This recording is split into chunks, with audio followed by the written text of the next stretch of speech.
I'd like to call this committee of the whole meeting to order for February the 20th, 2024 at 7:01 p.m. First off, I would like to recognize from our Treaty 5 land, ancestral land of the Swayze Cree Nation and homeland of the Red River Métis. Thank you. Next, I'd like approval of the agenda. Councillor McIver, Councillor Oberdorfer, all in favor? Duncan, are you in favor? Thank you, Carrie. Next, for presentations and delegations today, we have the Thompson Chamber of Commerce on their Northern Transportation Symposium. Come forward, state your names, and if you need an extra chair, come on up. We have some speaking notes here. I'll just pass those out. Yeah. We can all go through them. Yes, sir. This what's the corner. It's mine for. I would like to acknowledge that we have Councillor Fitzpatrick and Deputy Mayor Valentino on Zoom tonight, and we have regrets from Councillor Colbert. Hi, I am Ethel Tindang. I'm the chamber president right now. And we are here to present to you the Northern Transportation Symposium, which we have scheduled on September 5 to 6, 2024. As we know, my advocacies for Thompson Chamber of Commerce is really first immigration, and then second, development, economic development. And a part of economic development is accessibility to northern communities, and especially to Thompson. So having this said, we believe in talking about economic development. Transportation is one of the main factor to make the living condition in the north, not only Thompson, but outlying communities, to be affordable. So we, in this kind of symposium, our objective is to make Thompson a transportation hub, a reliability tester for northern Manitoba and the eastern Arctic. This including optimizing all current transportation modes. These are like what we have given you: the airport, rail, airships, Highway 6, or the improvement of Highway 6, the EV tourism of the north, the drones, and of course, we would like to ask the participation of Indigenous communities here in town, because this is a major, also major use for them in their communities. So in here, we are expecting a lot of speakers coming from different transportation, like airport, rail, airships, Highway 6, and actually Volker here is one of our activity director. And also we have Tim Gibson, who is one of the guru in transportation here. And we know that Tim has helped the North 55 for the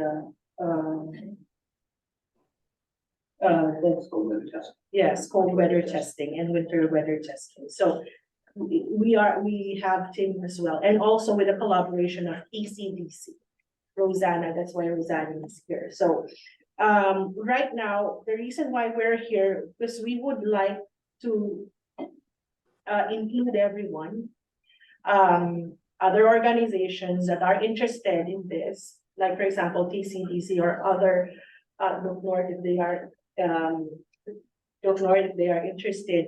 And not only that, of course, you as our council and our mayor and also the city manager, if you can contribute in whatever you can, we are open. And this is a way that we can unite Thompsonite to in one advocacy, and that is for our economic development.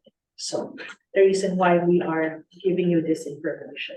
And this initiative is not only for us, Thompson Chamber of Commerce, but for the economic development of Thompson.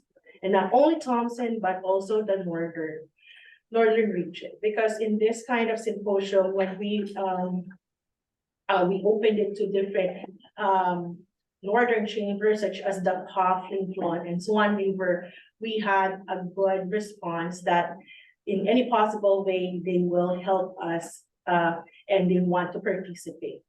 So I can give Volker right now the floor for the initiatives that he has. Take over, Volker. You should all have received this introduction flyer, which has now already gone out to over 101 different contacts across the country. What I'd like to do is, also this particular page which is the objective of the symposium. What I'd just like to do briefly is cover the different transportation modes to see what we're trying to achieve and give you an idea where this is going. So you have some speaking notes there. I refer to those. The goal, of course, of the symposium is to bring keynote speakers for each transportation mode together to hear keynote speakers as well as have breakout sessions to explore opportunities and form task forces. There's things going on right now that are really being done well by the different groups, but we're not really working together. And I think if we can collaborate with the different transport agencies, there are spillover effects that would benefit not only Thompson, but the region. The airport, as everybody knows, has been underway for the last 10 years. Curtis Ross just did a presentation at the chamber. The steel girders are already starting to go up, and this would obviously be a major airport improvement for Thompson, knowing that there will be jobs increase, there will be freight distribution methods will increase, and there may be other interactions as an intermodal hub with other forms of transportation, whether that's rail or airships or even road services and so on. So that will be one area of looking at it. The other one is rail. We have been in touch with Arctic Gateway. They're willing to come give us an update of what's been going on in the rail line to Churchill. Nistanan is a group that's been formed with a financial organization in Calgary and 2 First Nations. I think it's War Lake and Fox Lake, if I'm correct. Looking at a separate rail line spur from about Gillam to Port Nelson. That was something that was let go about 50, 60 years ago. And they feel they have support from the Hudson Bay Route Association to bring phosphorus and other minerals from Western Canada through the port to Brazil. And that's a cheaper route than going along the west coast of British Columbia and the United States and so on. Those are different aspects of rail that could be developed over the next few years. We're also looking at, and if you've been around as long as I have, then you know that in the mid-1980s, there was a rail bus here. The idea was a one rail car that would work up and down the Bay Line that would serve people in Thicket Portage and Pickletonay and Hillford, so they wouldn't have to come to go shopping or see a doctor's appointment and have to stay overnight, which is what goes on now. So the rail bus idea, for different reasons, will only lasted 2 or 3 years, and we'd like to take another look at that. The different reason is because back then it was CNR and Via Rail who owned kind of the rail line. Today it's Arctic Gateway. So there's a different set of parameters there, and that's something we'll take a look at. Airships, as you may know, I am the interim chair of the Manitoba Airship Task Force, Research Task Force. We've been working with a group of people in Gillam, Thompson, Winnipeg, Toronto, Ottawa on developing Thompson as a cold weather center for airship development. And then actually about 2 weeks ago, we had a Zoom conversation with about a half dozen people in with the Department of National Defense in Ottawa, somebody else in Massachusetts, somebody else at the University of Spain, and the former CEO of Zeppelin in Germany. There's a group there that we feel if we can bring airships to the north that could be tested here, they have to be certified by Transport Canada for cold weather performance. If we could bring those airships here, Thompson would become an airship hub. And as time goes on, next 3 to 5 years, they would be able to haul cargo and food and fuel to remote communities at a much cheaper cost than what they're dealing with now. And of course, with the ice roads as they're declining, there is real concern over the next 3 to 5 years what's going to happen. So there's a solution sitting on the in the waiting list here right now that we want to explore. We've had numerous conversations with people like Transport Canada. Flying Whales, which is a French airship company, will be building airships in Montreal next year. the province of Quebec has invested $77 million in this airship development company, and they have a consortium in Europe with about 150 million euros that they've invested so far. We feel that Thompson has some assets here that rather than all this going to Quebec, it could come to Manitoba as well. So that's something, again, we'll explore, and I'm hoping if it's not a personal meeting from somebody from Spain, at least maybe a virtual meeting. So we're working on that as well, right? The other quick point is to make that we've been in touch with a mining company in Labrador who has a rare earth mine that is in a very isolated part of Labrador that is very difficult to get to that mine. They have a business plan together to haul their ore concentrate for at the rate of 200,000 tons a year using airships to bring it to the coast that would be shipped to refineries. So there are opportunities for mining companies to use airships for exploration for haul more from, you know, distant places where there are no roads or whatever. So those are some of the aspects of that.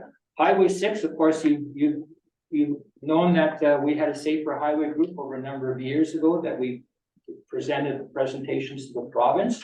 And I've been giving out information the last couple of days to Manitoulin and Gardewine.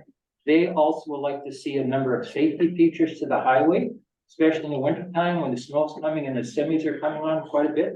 So we feel there are international, what's called IRAP standards. IRAP means International Road Assessment Program. And those companies who have adopted those standards, like Sweden, Ireland, and Australia, have reduced their accidents and deaths by 50 to 70% on their highways. And knowing how difficult it's not, there's lots of people scared to drive to Winnipeg in the wintertime here. We feel there's standards there that we need to take a look at that, and of course, work on that with the provincial government in terms of making our highway to Winnipeg safer. Electrical vehicles, I sit now, I'm the northern representative on the Manitoba Electrical Vehicle Association called MEVA. And I remember the mayor was there about 4 years ago when we brought in Robert Elms, who was president at the time. The north still is lagging behind the rest of the country because you cannot drive a car from Winnipeg to Thompson's electrical vehicle. There are no charging stations along the way. And Manitoba now is the second lowest in Canada. Yukon has more EV population than we do. And one of the reasons is because past Winnipeg, you can't get north. And we want to address that and take a look how that will happen. Okay.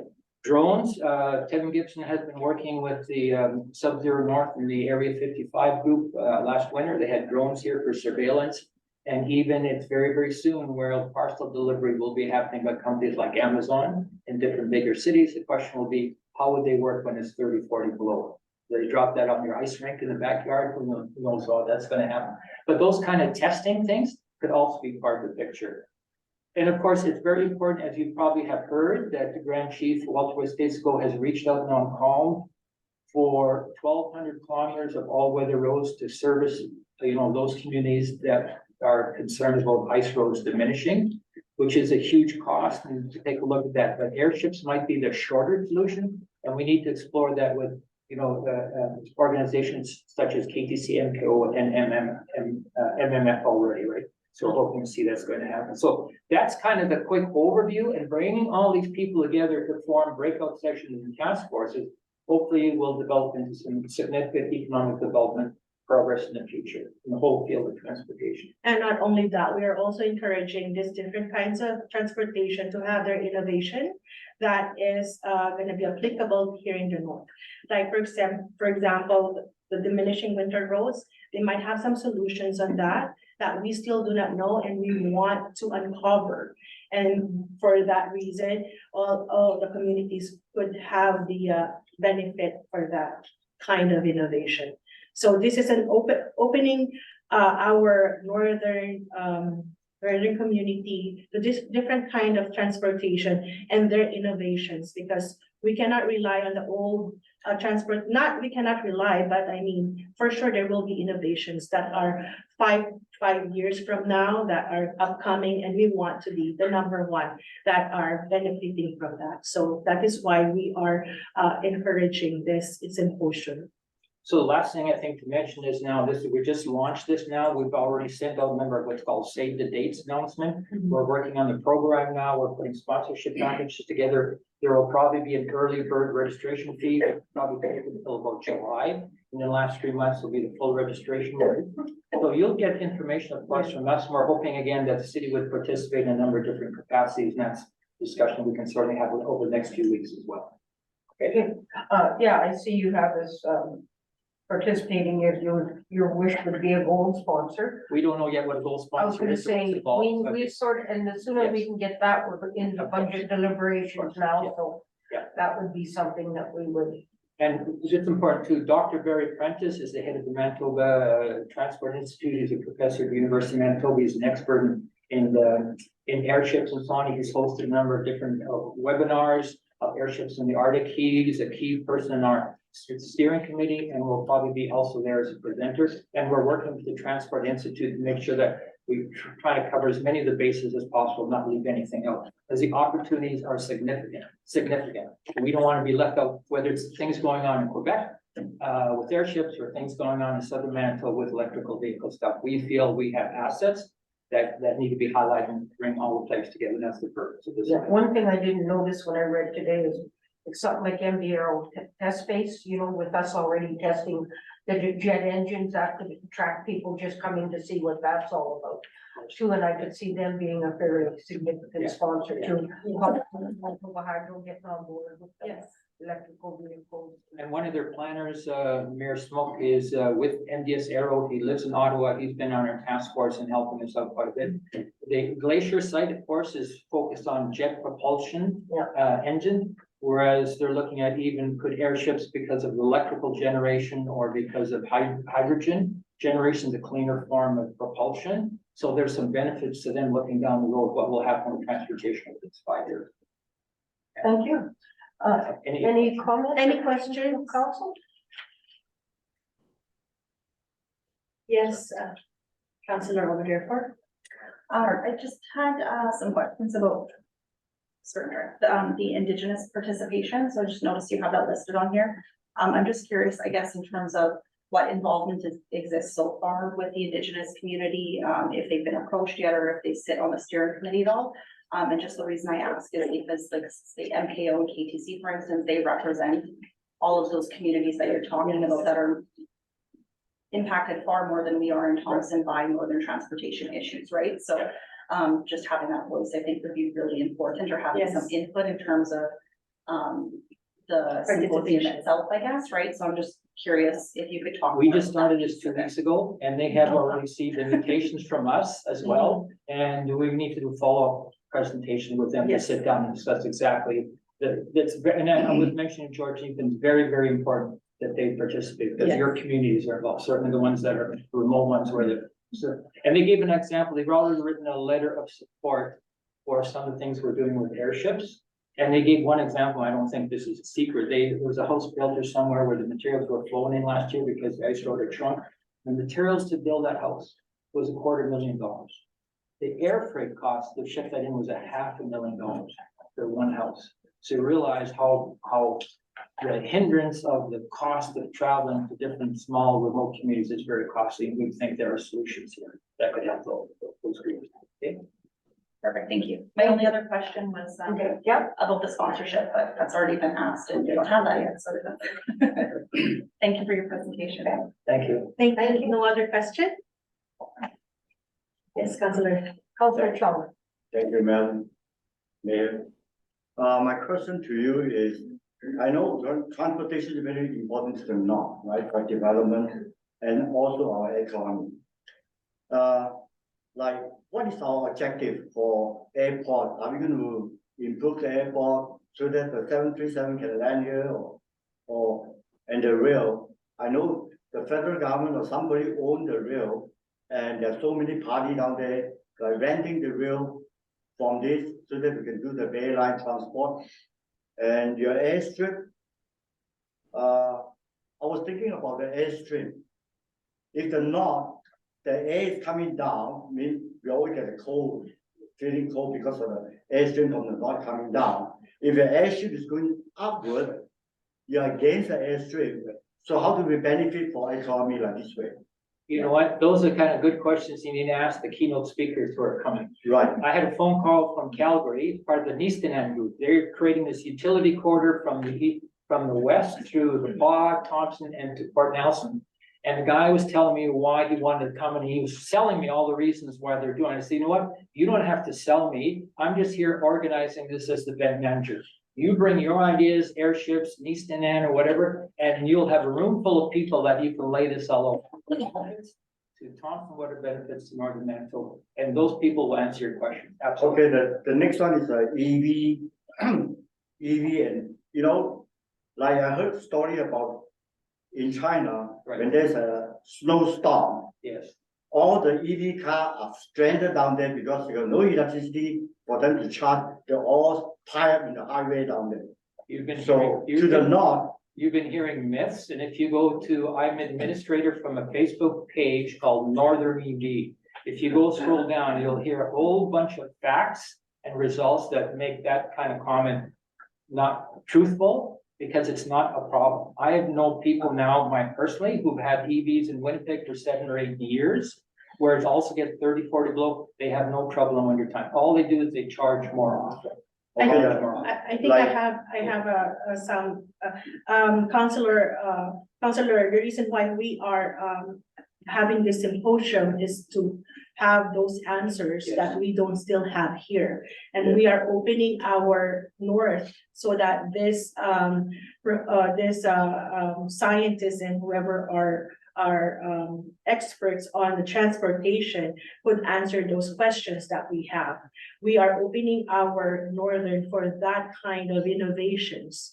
And this is not an exact answer. We will do this, we'll do that. We are encouraging everyone to see where we at, so they can give us some projects to see in the future that we can be benefiting from on transportation. last question. You're asking the city to participate as a gold sponsor. Right. Can you give us an estimate, like how much the city has contributed? Right now, we're looking at what our budget is. That's gonna be based on a little bit of who are the guest speakers, where are they coming from, what are the costs of that. So I'm hoping within the next 2 or 3 weeks, we will know. But obviously, the chamber cannot put this together and lose money on it. We don't have the money to do that.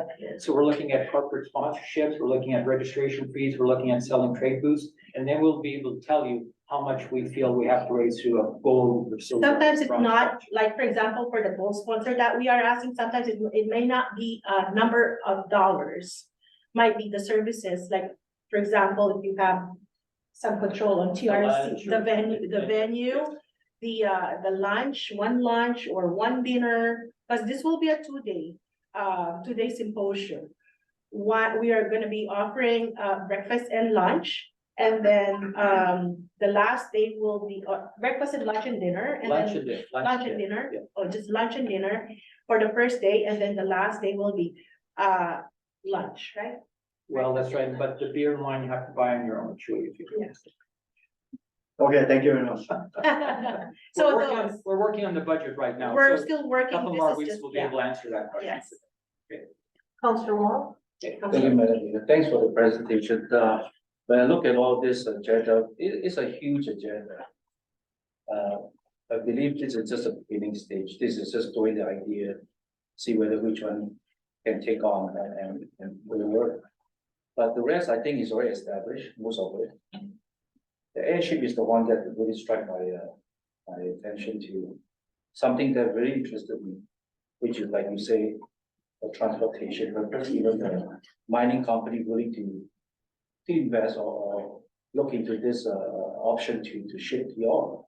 So I believe this airship will be able to carry a pretty significant of a weight for that kind of reason. So I don't know much about this yet.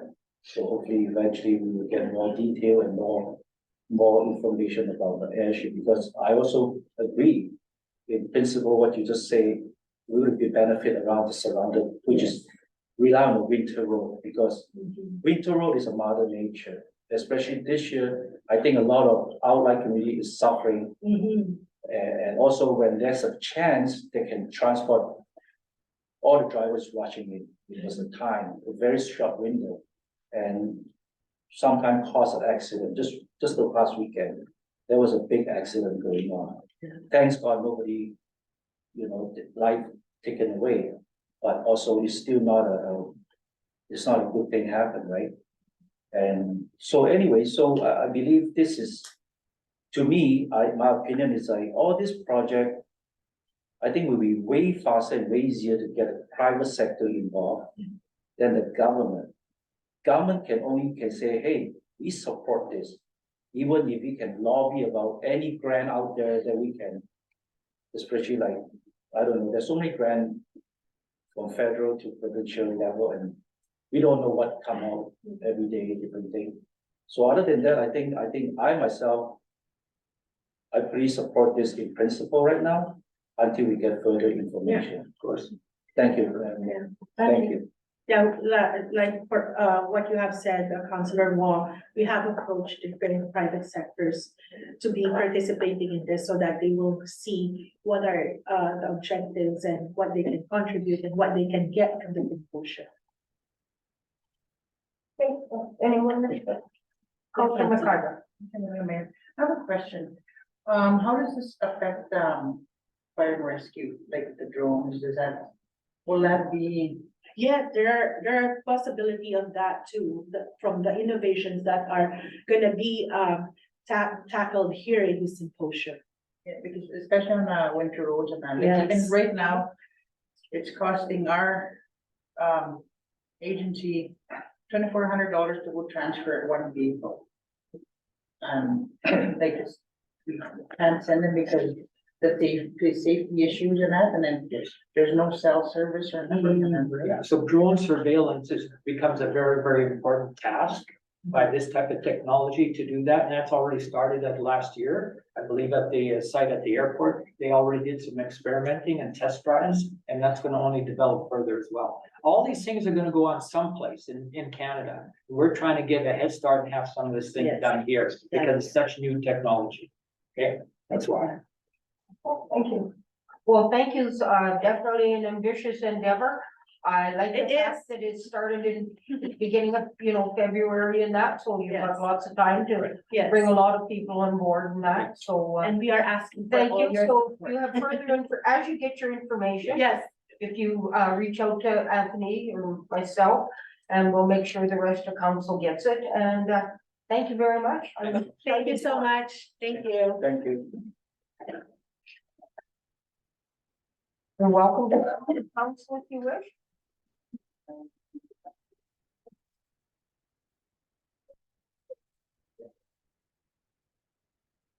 Next, we're gonna move on to community comments and feedback.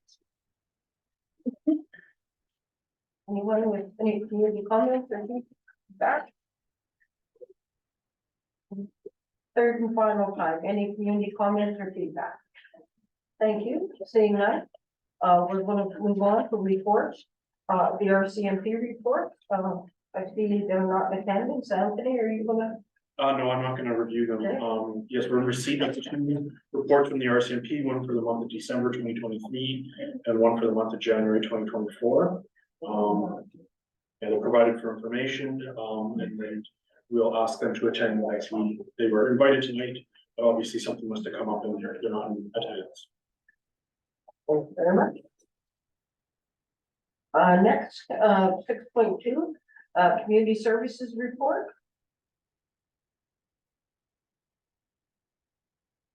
Good evening.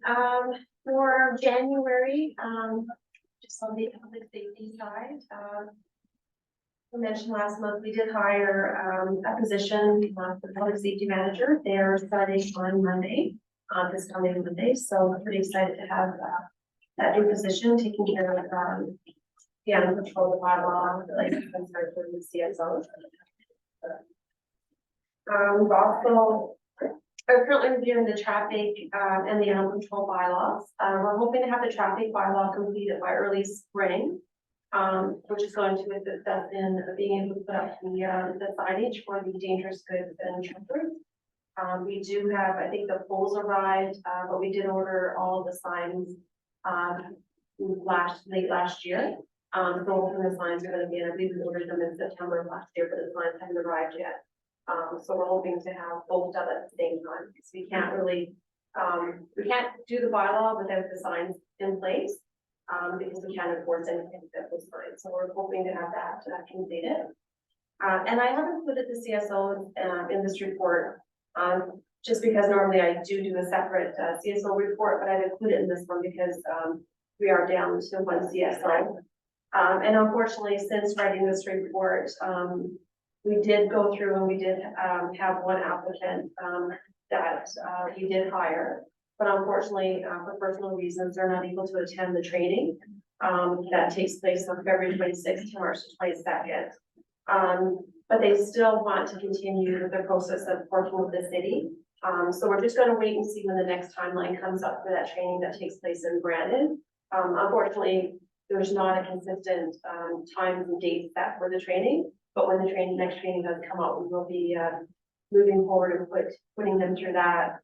In the interim, we're just going to be finalizing all the paperwork. So we're not having to rush at the end and get all the paperwork for that. So currently, we still have one CFO who will be going for this training though, because he does need to be recertified. So that one CSO will be gone for 4 weeks, starting on the 26th of February. We have for taxi, we're still removing videos. That seems to be something that we're doing on a monthly basis. For the RCMP. We've done 3 last month in January. And he also reviewed 2 sets of images that the inspector took off for himself for public complaints that came in. So he reviewed the video for anything that he had to kind of look at regarding the complaint. And a taxi course is taking place this week at the TRCC. The class is full at BB has about 12 students in that class. For the bylaw, we currently have 1 staff dealing with the animal control and the property standards bylaw. We have another staff that's currently off.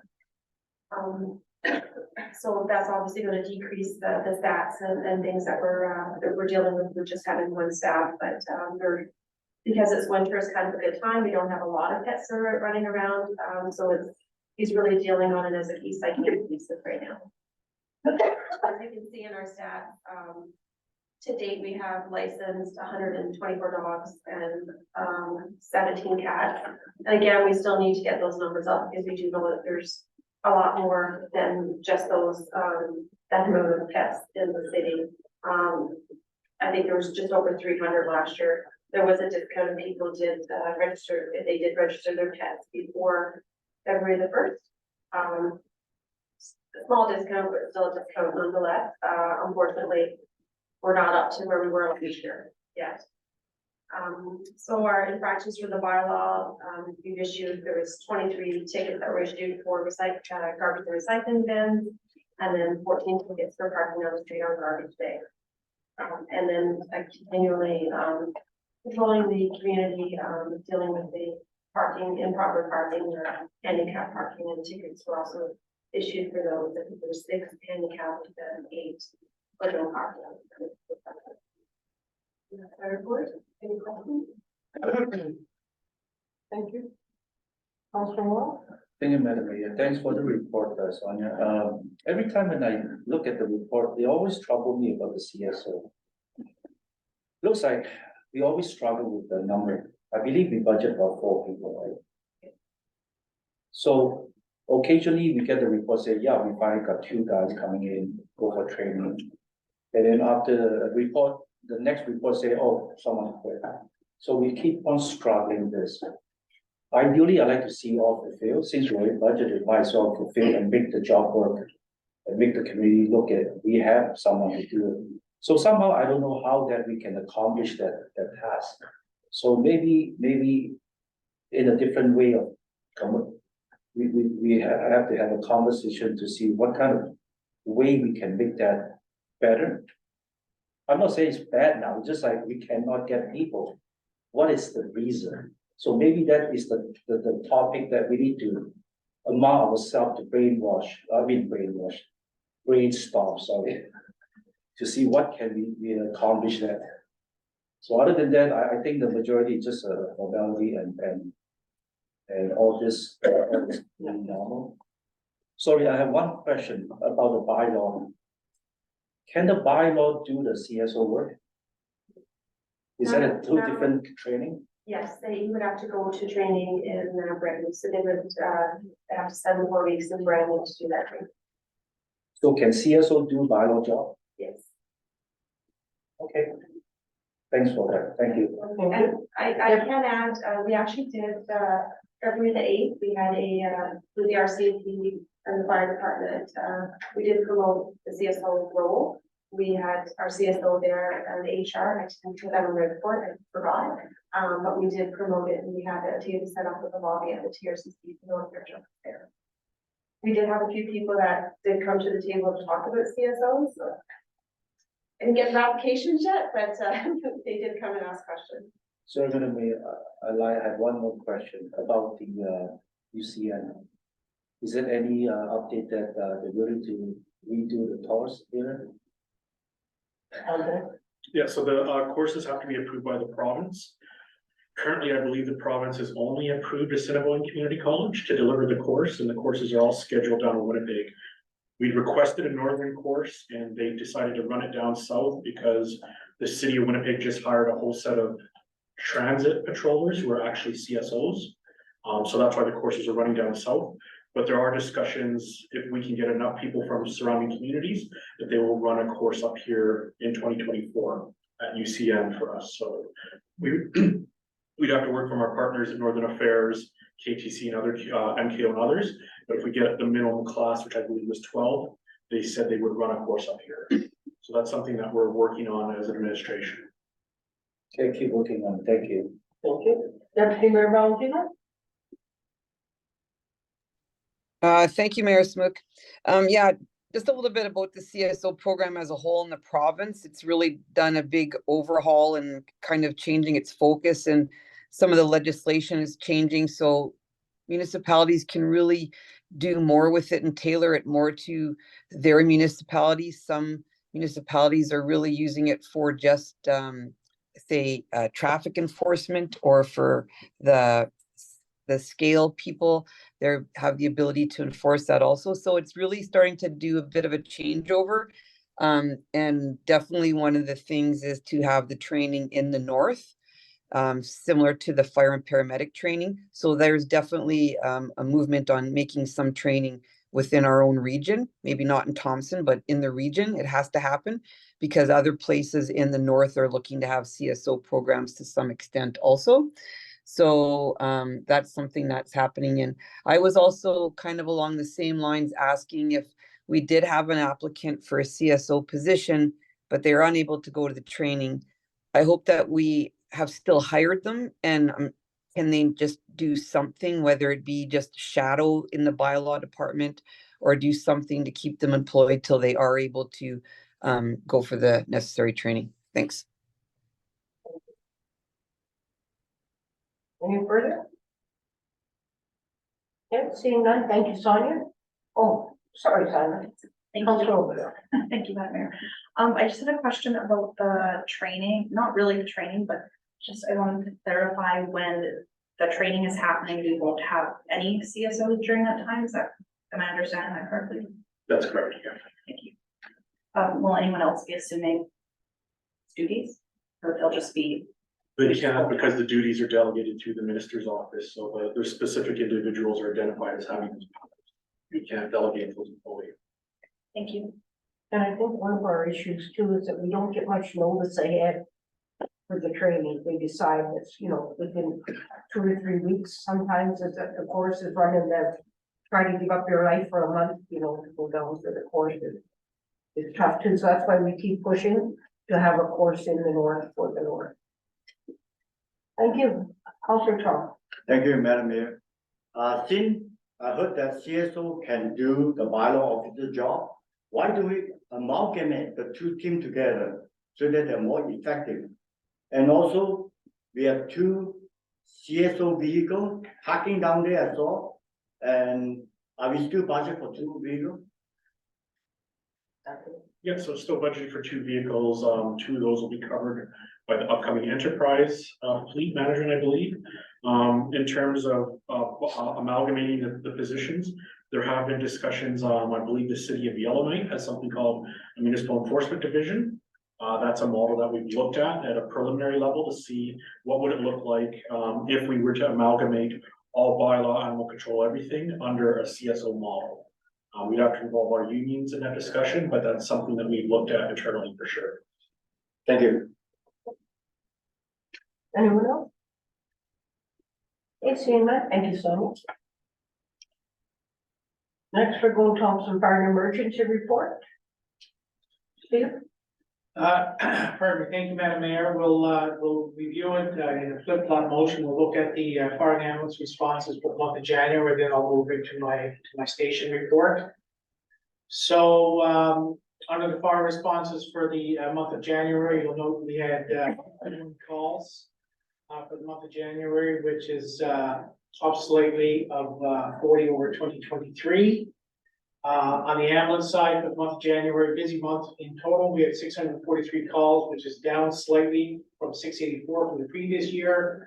We had no inspections or anything like this, or anything to do with prevention, because it's the winter time typically. And of course, for fire pit inspection special permits, we had 1 inspection and 6 re-inspections with respect to outdoor building appliances.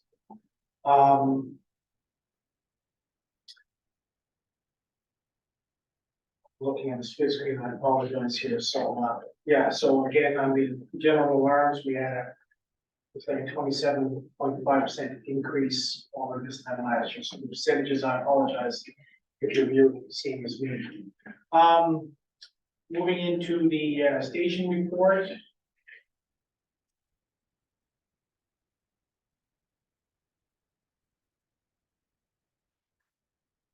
Thompson Fire Emergency Services are currently operating with a reduction in staff of approximately 21%. The TFES is currently have 4 hard vacancies, plus 1 member off on medical and 1 off on parental leave, with the expectation of a few more leaving in the coming weeks. At the mayor's meeting this morning, we had an additional officer resign with Thompson Fire Emergency Services, so that puts our vacancies now at 5 hard vacancies for a total of 25% overall. Overtime is still concerning for the month of January, and of course, according to the records we have downstairs, we paid roughly 1,200 hours of overtime for the month of January, and the administration is currently working on multiple staffing models for, again, mayor and councils to review in the upcoming weeks. Out of the 643 calls, 9% of the total calls for the month of January were to service calls of 504 Princeton Drive, with a total of 61, and 22 of those were patient refusals, and 2 others were handled by the RCP. Total time allotted for the 39 patients that were transported to TGH for further assessment totaled 1,654 minutes, or 27.5 hours. Of the 22 patient refusals, TFES services patient interaction totaled 485 minutes, or 8.1 hours. The reason behind the highlights of time is to showcase the amount of time in hours that Thompson Fire Emergency Services, excluding Thompson RCMP, are spending over at the Well Variety Center. So that's the reasons behind for the time, as opposed to just giving calls for service. City carpenters are currently giving the fire department's classroom and kitchen area a much needed fresh look by painting and installing new Murphy beds. I can say that 5 of the 6 Murphy beds are actually installed and in operation. Again, this was due to purchases from last year's budget. There were also gear lockers that were purchased through small capital in 2023, and they have arrived and will be installed once the carpenters finish the renovations with respect to the kitchen and classroom. Is there any further questions? That's my report. Thank you. I have one on fire pits. So are they calendar year or excuse me, or from when the people take the permit out, and a year from that? No, it's calendar year, so they expire December 31st. Okay, thank you.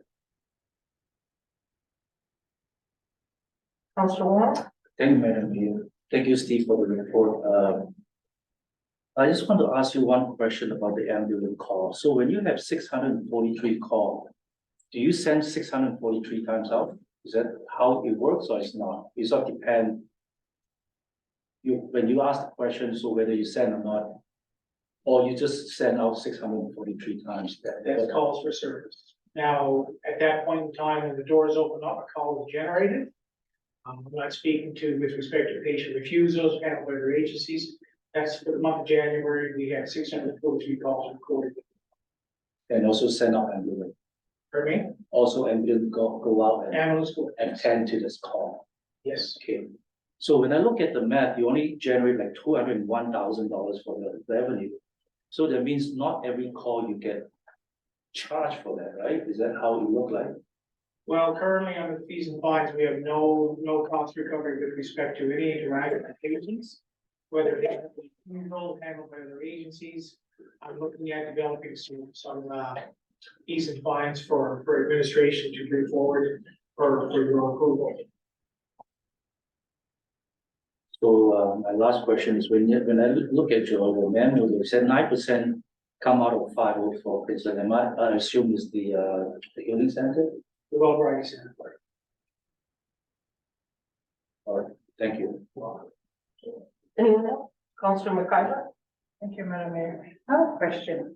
When you have your hard vacancies in that, is there a way to, I'll say, use Cross Lake as an example. They have a lot of volunteer EMRs, EMTs, firefighters who, combine. Couldn't we bring them in to work the 2 weeks or, you know what I mean? Is where we bring some people in. And us being short staffed here and then they're volunteers back in their communities and that. Because they're all trained in that. Yeah, I think that's what some of the chief is putting together, options for council to look at. Of course, right now, I believe what we're running are PCPs, which is a certain level of training, that a lot of people won't necessarily have. But if they did have it, we'd have to have a look and see what's available. I'll just note for council that the mayor had sent a letter to Shared Health requesting a meeting so that we could get our funding agreements in place, because we haven't had one since 2019. And we're meeting with Lynette Syracuse tomorrow to start those discussions. So it's been about 4 years of trying to get these meetings to finally happen. And hopefully we can address some of the shortage to getting the same funding that we're taking Brandon to get. Question. And it's the only reason why I say is because I know some places are fighting for spots so they can get on call. They always want to be on call, but they can't, they have to take turns. So, and it's all volunteer. Like I said, I was on there for 14 years as a volunteer firefighter and EMT. So, and then they started calling me Dr. Death, so I had to quit. And then that's I said, 14 years I was there. So, but that's why I say it's where we kind of fought we wanted to be on call and that. And there was tons of, and there's still tons of them that are on volunteer. There's a lot of people that are out there that we could use. Thank you, Anthony. Yeah, so I believe we have, with our professional service, everyone is a dual fire paramedic. We got the dual training, and then our volunteer service would be the additional volunteer fire service. But I don't believe we currently have a volunteer paramedic service. No, we don't. Thank you. Any other questions? Thank you very much, Steve. Next, 6.4, January 2024 check registers. Okay? Thank you. Check registers have been circulated with the agenda and just briefly, the balances for the checks that exceed $10,000, I can go in the explanation for what these amounts were for by the check number. On the very first page of the register, there's a check that has $0 assigned to it. This happens on occasion when there isn't a check or payment due to a certain vendor, but they've changed their information regarding maybe their private vendor or their address. So we have to input it in and it does show up on the check register. So you'll see that from time to time. It's an anomaly that's with our system. I'm totally mentioned that. There's a check that's missing off this register, it's number 00375884. This is for the annual MPI premiums for our large fleet. At the time that we sent the check over to be able to pay it in a timely manner, there was problems with reconciling the figures for the actual fleet, and there were some things that were issued that were on the MPI statement that had been canceled prior to it being issued, so we had to straighten that out. I finished it today, and that checking will show up on the next register. That's my report. Thank you very much. Comments, questions, Councilor Wong? Thank you, Madam Mayor. Thanks, the check register. I'd like to ask this question. Every time when I see the Mercs, MERX, to me, it is a service for sending out tender, but when I look at the line, it's not. Is it something new to me? It's the mandatory employment related charges that it's the, for example, when we pay our employees, we deduct CPP and EI from them.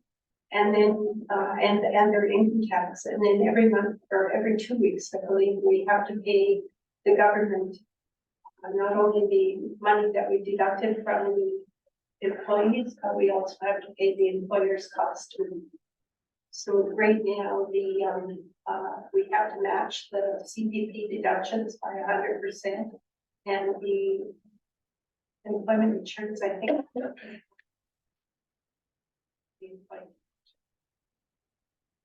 Yeah, because I look at Mercs, I thought it's like for something else, so I'm just kind of trying to understand that, so thanks for the explanation. Thank you. Anyone else? Councilor Overdorfer? Thank you, Madam Mayor. I was just actually gonna say that I thought the same thing, and that was going to be my question as well. So maybe we can, in the future, just, for anyone, I guess, in the public who maybe is familiar with what Mercs is as a tendering system, maybe we can just mark something else beside it, just so that the record more clearly reflects, I guess, what it is paying, so that the general public doesn't think that we're paying 140,000 to Mercs every month for to the tendering system every month. But thank you for the report, though. Thank you. Any other questions? Any more questions, comments? Seeing none, thank you very much. Lynn, could you report? 6.5 is the Thompson Public Library report. Adam? Yeah, so this is the quarterly report submitted by the library. If there's any questions from council, we can bring them back to the library and have those questions answered for you. Otherwise, it's received for your information. Okay, is there any questions on the report, library? Deputy Mayor Valentino. Thanks, Mayor Smook. I would just like to see if they have plans in place for surplus. If they have any capital work that it's going to go to or anything, because right now it's looking like their income was 386 and their expenses are only 338. So I'm just wondering if they can provide that. Thanks. Thank you. Councilor Collins? Thank you, Madam Mayor. For the building maintenance, I didn't see the water, what do you call it, flooding the basement. Is it fixed or not yet? Because it's not here. Any good answer? You'd have to go to Lyle, he knows. Have an answer? So, council, which? Remember the sewage backup at the library basement? Yeah. Is it fixed or Yeah. not fixed? Yeah, that's all been fixed. Yeah. And there's routine maintenance now to keep that line open, so we don't have another backup. Okay, thank you.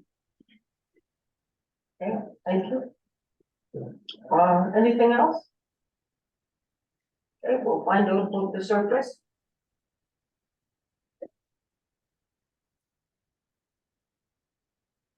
Next, we're going to go to finance. 7.1 is a memo from the CFO in regards to the transit contract.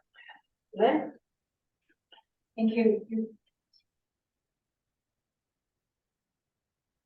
Okay. We updated the transit records for the last 2 years, and the report is before you, which contain all the statistics, including the amount that we paid for the transit system. And also included is the 2024 to date, transit statistics. For 2020, revenues collected in 2022 totaled $61,989.25. And in 2023, this revenue totaled $66,124.65. In researching the financial records regarding grants for transit, I found that there was $11,793.78 received from the province for the 2022 operating support. And the 2023 transit operating support grant is $17,966.15. Given these revenue sources, the net cost to the city for 2022 was $39,549.71. And for 2023, it's $20,817.58.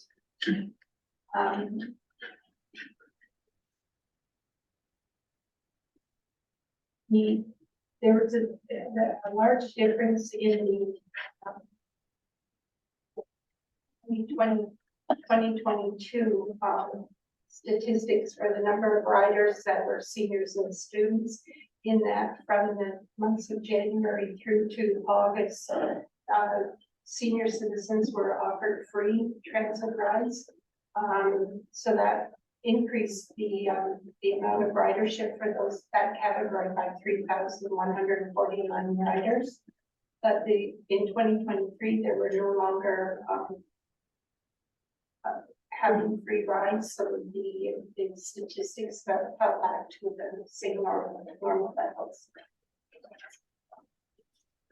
In 2024, for the month of January, we had one bus that broke down, and it was taken off the road for repairs for 7 days, from January 17th to the 29th. This primarily affected the Westwood run on January 22nd and the Eastwood run on the 24th, 25th, 26th, and 29th. In order to have the bus completing the routes on January 30th, a city employee was drove the bus, but no separate revenues were reported that day. But the receipts for January 31st included those collected on the 30th. The stats indicate that there was no service on the Eastwood run on the 31st of January. That's my report. Thank you. Comments? Thanks, that was a very detailed report. Council Wall? Thank you, Madam Mayor. I can't remember now, but hopefully let me remember about the contract. I believe they're supposed to provide when the bus breaks down, right? That's correct. So far they haven't fulfilled that. In the past, they have been providing a bus and a driver. Recently, that has not been happening, and that's why we had our in-camera discussion on the direction of administration. So they just recently did not provide all the while, they always have the backup. In previous years, a backup driver and an additional bus was always provided as well. That has not been happening. In addition to this report, look at the senior ridership. So when you look at the report from the 2 years, there's not much different. It's about 41,000 plus ridership. Even with the senior last year, we gave a year before we gave a free ride throughout the winter time. It come up to trigger about 3,000 plus ridership from them. So the reason I bring it up, because last meeting I tried to make the golden age, so maybe we can look into it further and come to a budget. What actually the financial impact to this revenue of this by giving them a free ride or age of 60. So I believe the number is pretty easy to figure out now, right? With all the detailed breakdown from the administration.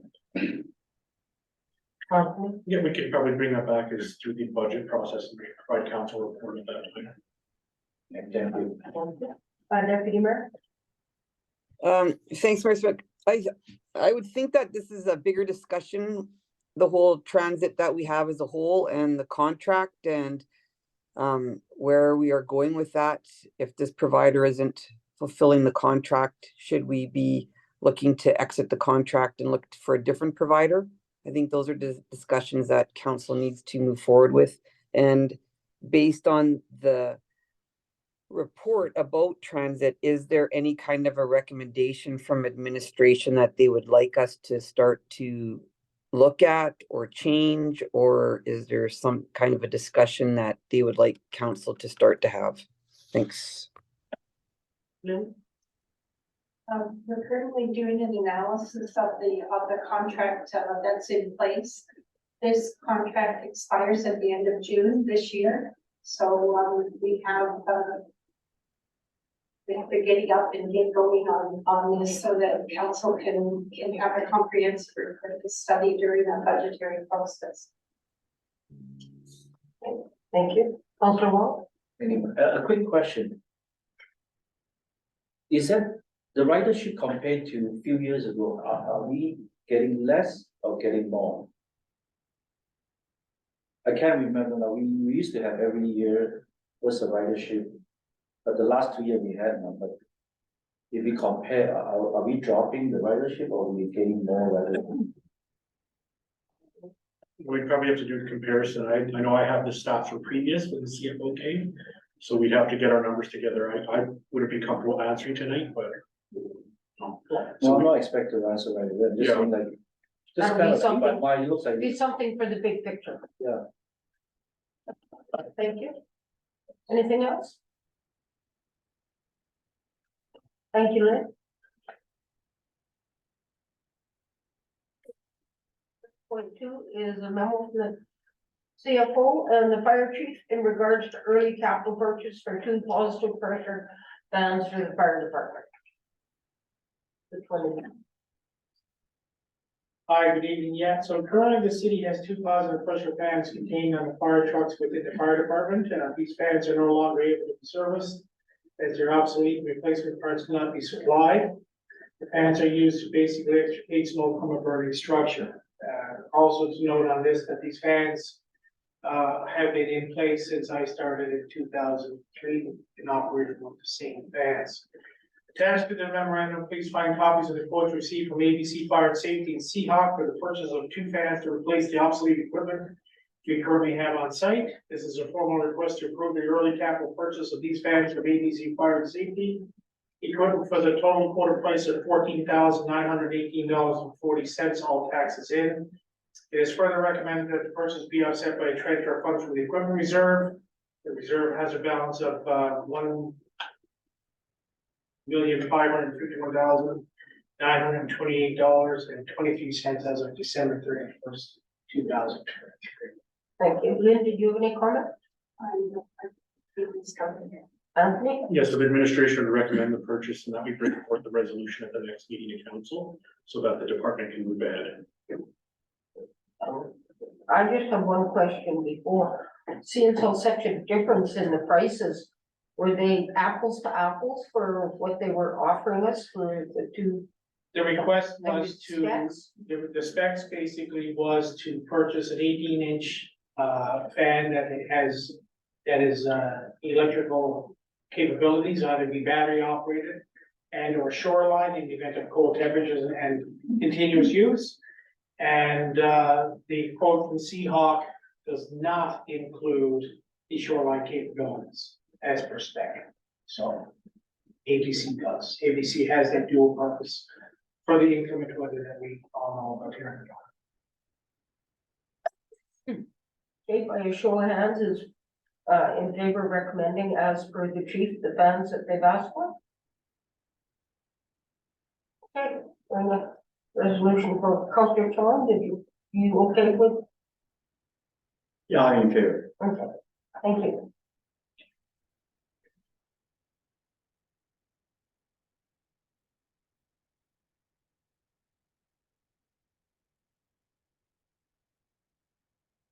Seven point 3 is a memo from the CFO in regards to amendments to the tax deductible donation receipts and trusts.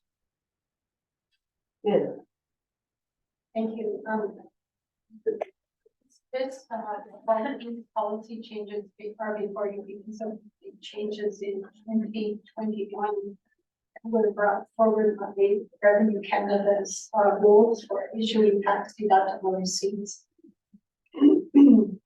We have, as you know, in the past have had several trust accounts established, and what Revenue Canada has done with the new regulations, they've tightened up the requirements for formal applications to be made by the proponents to city council, and the requests have to be evaluated with regard to their value to the community. In order for us to establish a trust account and issue receipts to the donors for income tax purposes. The other change to the policy is I included a process for payments from the account, which did not was not included in the original policy. So I can answer questions with regard to the changes that are recommended, and if anyone has any other than that, this is twofold thing in that anybody now applying to the Thompson Community Foundation for a grant, the city has to, and people want to have a trust account. They have to enter into a formal agreement with the city for this and show proof of the agreement to the Community Foundation before they'll consider them for a grant. In the past, the trust account was established and that was good enough for the foundation, and we could do it, but the changes again that came down from Revenue Canada require this type of an agreement. Just for your information, on my desk today, I have 3 applications for trust accounts to be established under the new rules. And there is some urgency to this in that the Community Foundation is closing their grant application process within 3 weeks. So if council approves with this, we can go ahead and into pursuit. Thank you.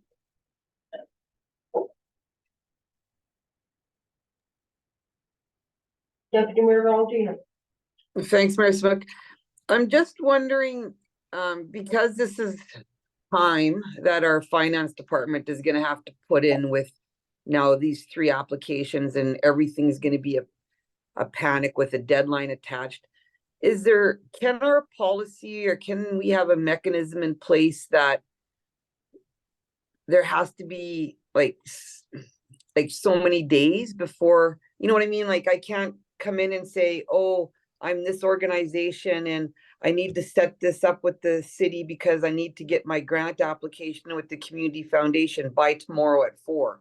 Like, can we put in there that there has to be, it's going to take 14 days to process, or 21 days to process, or something in there that doesn't, so that there's not an expectation that our finance department is dropping everything because they're going to get these requests, I guess is what I'm saying. Thanks.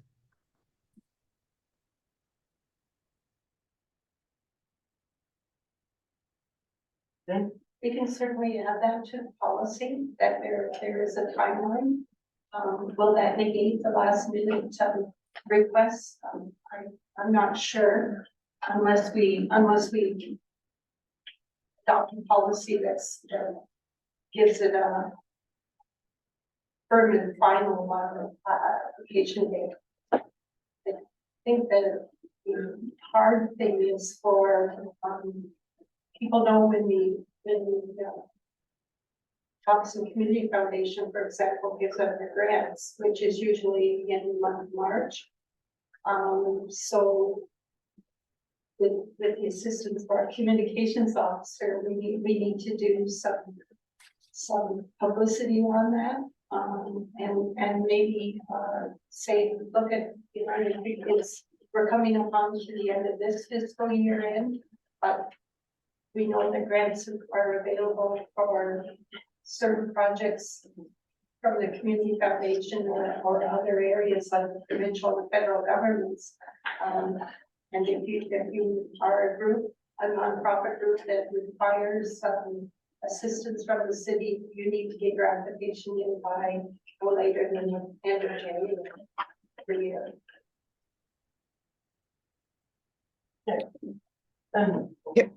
Can I follow up? Sure. So maybe this wouldn't, I guess maybe the optics wouldn't look good, but what if we had like an express turnaround, but there's a fee associated to it? Because this is costing us time and money if there's gonna be these last minute requests for our department. I'm just looking to see if there's an ability to maybe collect a fee for associated with the time. But I get it, thanks.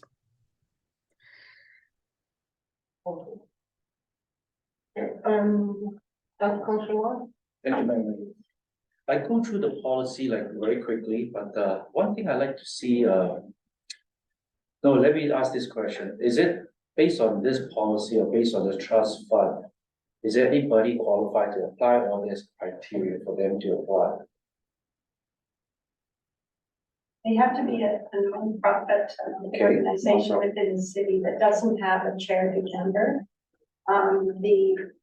If they qualify to apply for the charitable number, then it is provided in the policy that we would encourage them to do so. For future, this new policy and the new rules and regulations require that the trust account be established only for the program for the project that they are funding. For example, not a good example, but for the Spirit Way, for example, in the past, we had a trust account for them, but they were ongoing and the account stayed open. It's still open. So we have to close those trust accounts now.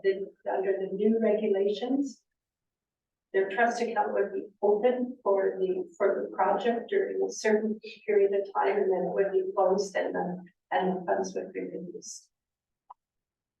But there's one other thing I'd like to suggest, but since the Revenue Canada changing their rule, which is good because we don't want to hold so many trust accounts. So now it's just based on case by case. And when they're done, the account will automatically close. Is that what you're saying, right?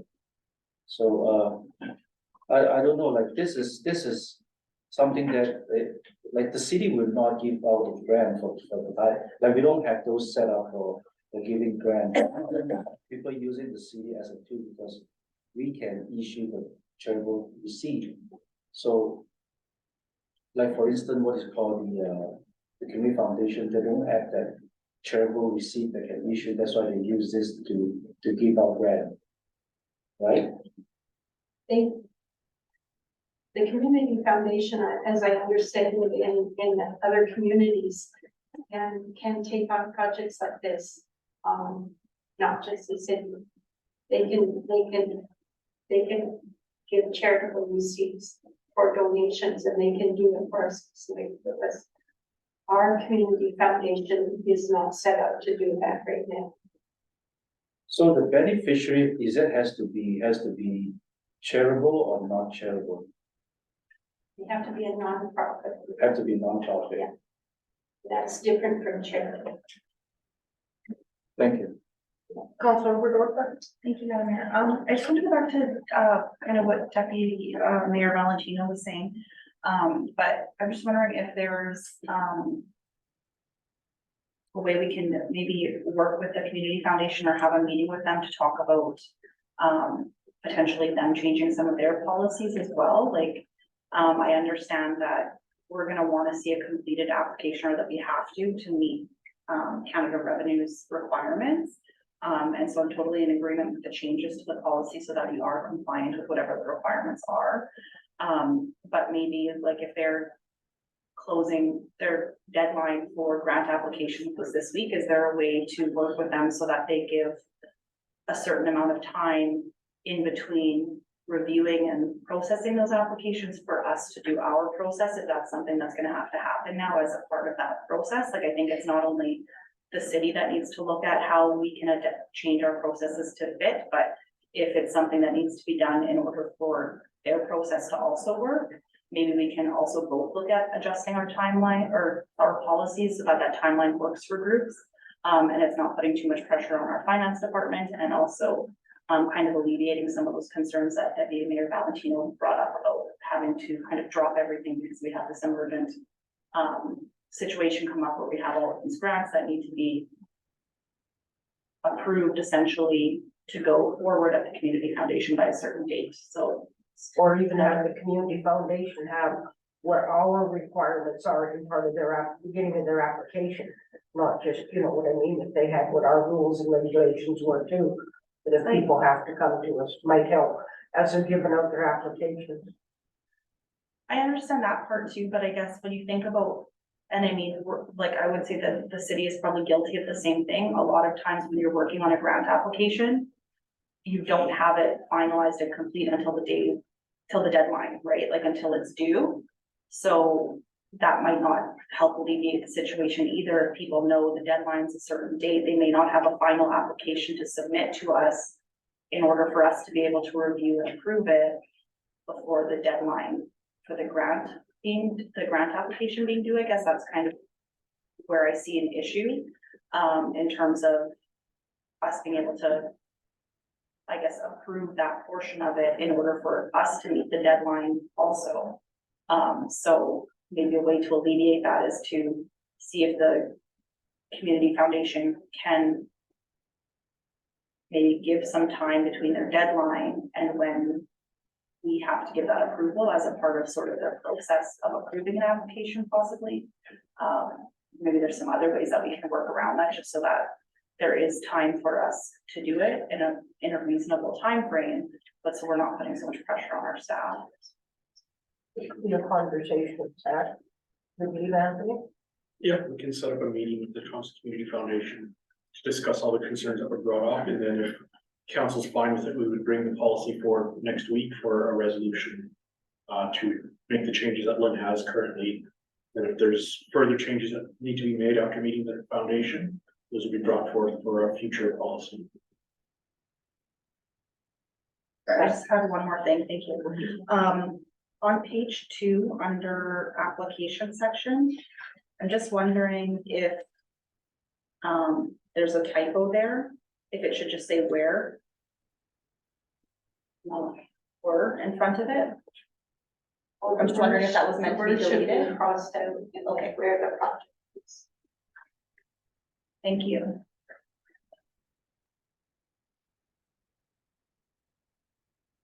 Anthony? So council's fine, we'll bring this forth at the next meeting for resolution. Yeah, I just want to ask one more question. One of the things that's come up over the last few years with the trust accounts is who gets to claim the GST.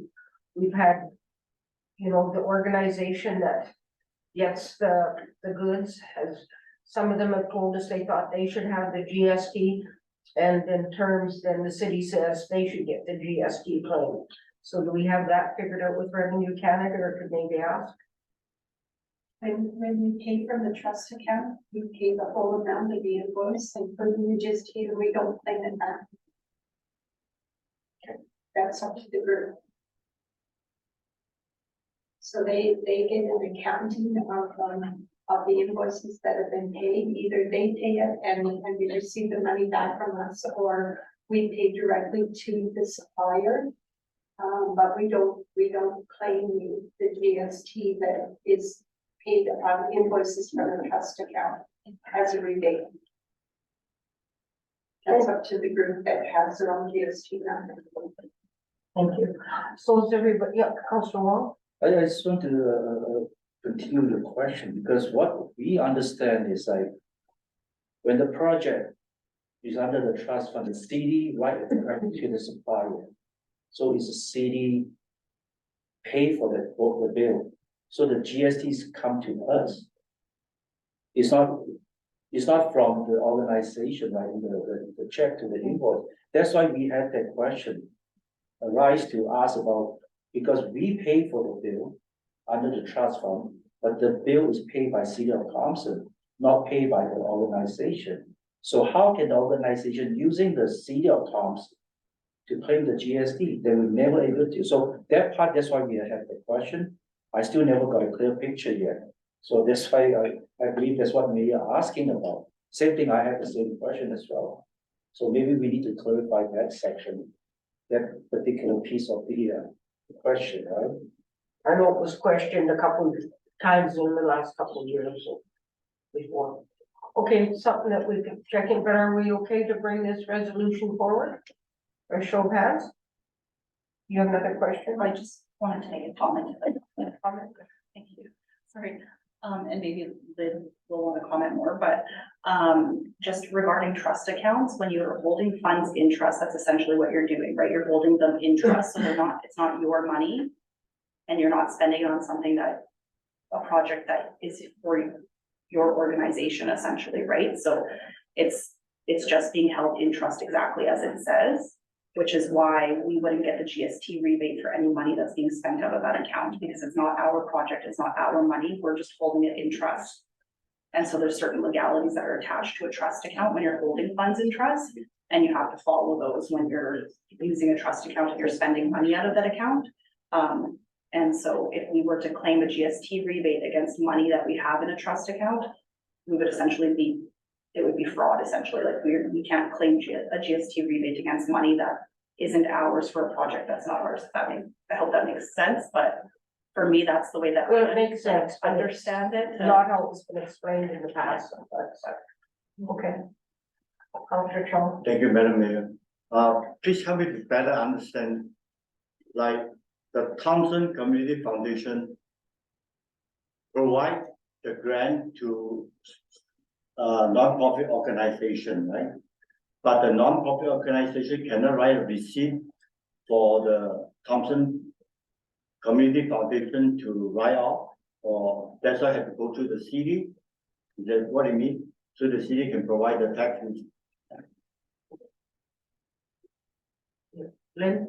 In the majority of cases for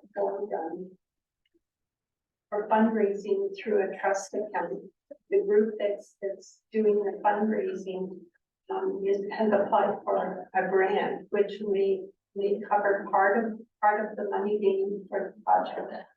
So they're not funded. The grant from the community foundation has a limit on it, I believe, and it wouldn't cover 100. If you're looking at $125,000 project, for example, the grant from the community foundation may be for $25,000, but then the group, when they provide their application, will give you their fundraising platform for raising the rest of that money. When the money is received, it's sent to the City of Thompson to be deposited in the trust account, and each one of the donors receives a tax deductible receipt from the city for their donation to the trust. So, Okay, that's the reason that money had to go to the city trust account. right. Okay, thank you. Okay. Sandra, you do have another question, comment? Okay, by a show of hands, who's in favor of this to move forward to next general meeting? Okay. Jerry. Jerry, thank you. Number 8, Public Works. A memo from Director of Public Works in regards to the quote received from Schneider Electric System Canada to supply a second spare server, along with updating the in-service server from Windows Server 2008 to 2016, and to upgrade the obsolete switches to current switches for sustainability. Lyle, Anthony? Yeah, I can take this. So there's a request from the Director of Public Works for these upgrades of the SCADA system at the water treatment plant. As council knows, we're still in the works with the Water Services Board to switch the program from this Foxborough to a newer version. That's still going to take some time. But in the meantime, what was identified at the plant is that there's no redundancy, there's no backup system. And when we had that power bump a few weeks ago, it created an issue where the whole water plant went out. And there was no way to keep it functioning. So the idea that the department has is they would like to do some upgrades to what we currently have, as well as build in that redundant system until we can do the full upgrades through the Water Services Board. So this is really a safety and a redundancy issue that's being brought to the council for approval. So we'd like to bring that as a resolution to the next meeting of council. And I believe there's a memo from the CFO indicating that there's a reserve to cover this already. It's the machinery and equipment reserve, and there's currently a balance in that reserve of $1.1 million that could cover these expenses. Thank you. Questions? Councilor Wong? Madam Mayor, that's a program for backup. Do we still have a backup power bank for the computer though? Let's say there's out of the power shortage, but at least the computer is still running. I believe we identified that there is a small UPS there, but we, between Lyle and I and Neil, we'd like to do upgrades to that as well. That'd be something separate. This is to upgrade some of the hardware as well as the version of Windows that is running there and having a redundant server. I think when we did the tour of the water treatment plant, they expressed that concern just a matter of a couple months ago when we were there. One of the issues that if something happened, that there wasn't another server working. Any other comments, Councilor? Okay, by a show of hands, who's in favor of moving this forward to the next council meeting? Carried. Thank you.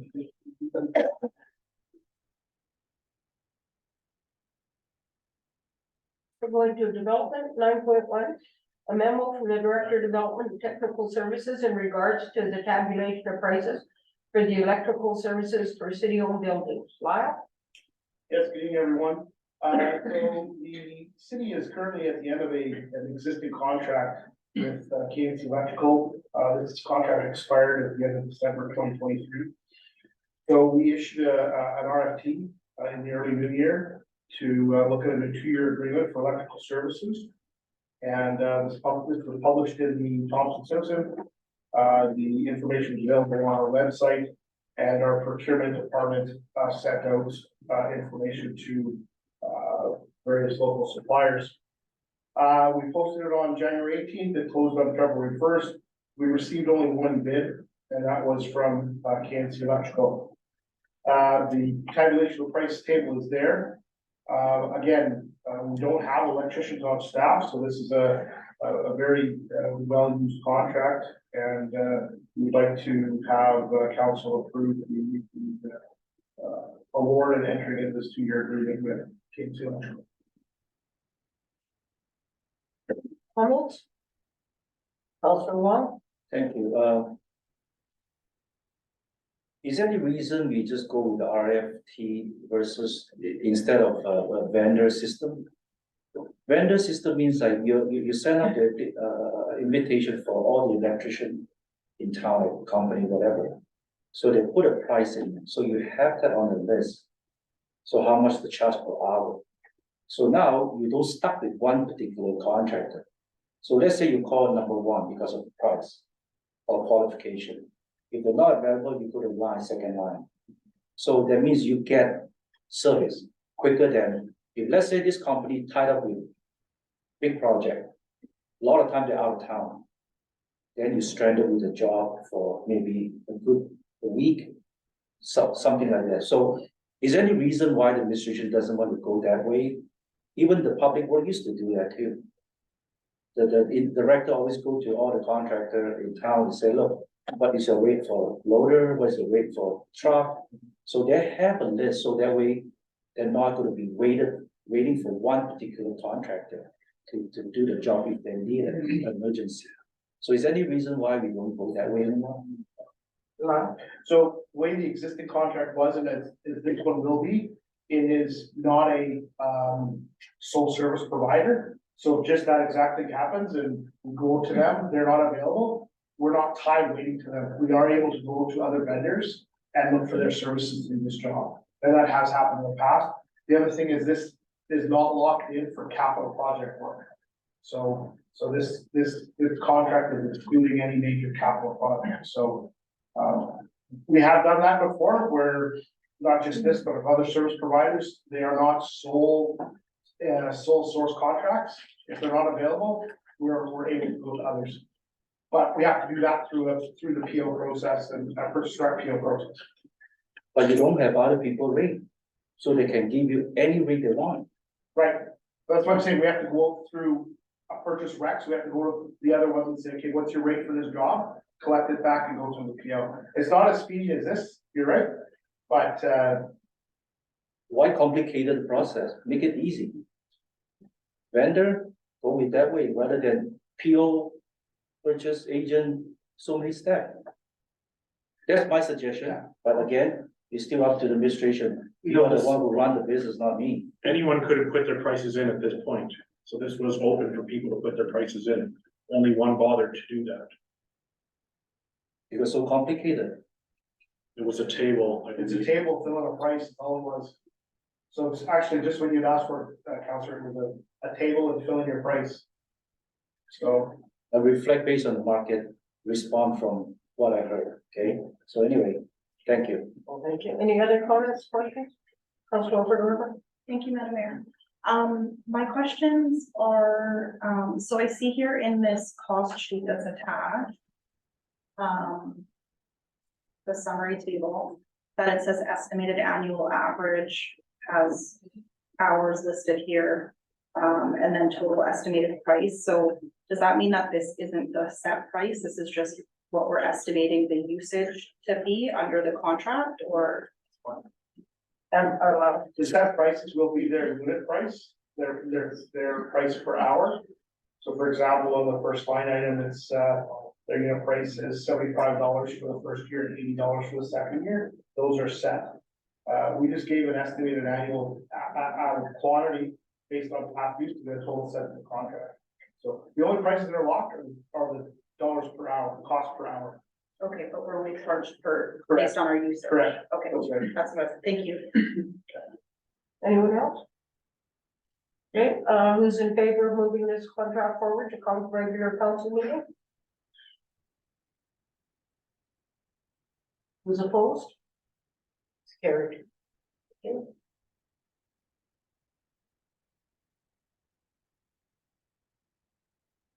I just lost that.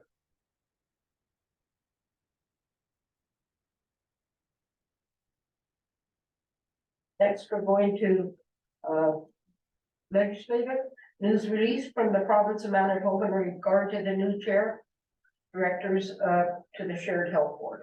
Okay. Yeah, this is just for information to council, the latest announcements from the government on their appointments. These are the new directors that are appointed and members of the shared health board. This is who some of the people will be meeting with tomorrow, at least the administrative side of shared health, but just to bring council's attention to the members of it. It looks like there's one municipal representative, who's Nathan Pito from the city of Portage. I believe he's the CAO there. And there is one northern rep who is from OP or OCN, so out of the pond. Well, one thing I would like to note that Brian Postal, that's been put as the chair, he is definitely a mover and shaker. Actually, Anthony, if you remember, he was the one that was at the meeting when we were talking about getting resident doctors here. The week after we were there, he was the one that was pushing for resident doctors in the north and that. So definitely he's somebody that looks at the big picture. So I'm really glad to see him appointed as chair of that board. Okay, anything else? I just meant to mention that this coming week is Winterfest, and it's going to be a busy week. There's all kinds of activities. I believe there's even wrestling at it this weekend. Norman North Stars are going to be there this weekend, and arm wrestling is going to be there. Come and watch Mayor McIver and I from Malone against each other. Come and see Joyce and I for cooking pancake breakfast on Sunday morning. It should all be fun. Anybody wants to join us cooking breakfast there Sunday morning, come to laugh at us, whatever. Please show up. It's definitely a great weekend for everybody. Kicks off on Friday at 6 o'clock. I think at 6 o'clock, I've been asked to give readings, so anyway, come on out, enjoy it, have a great time. Call for adjournment. Councilor Overberg, Councilor McIver, all in favor?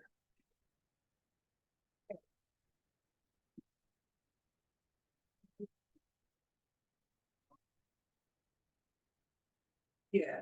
Everybody's- Sure. Why you guys, Oh,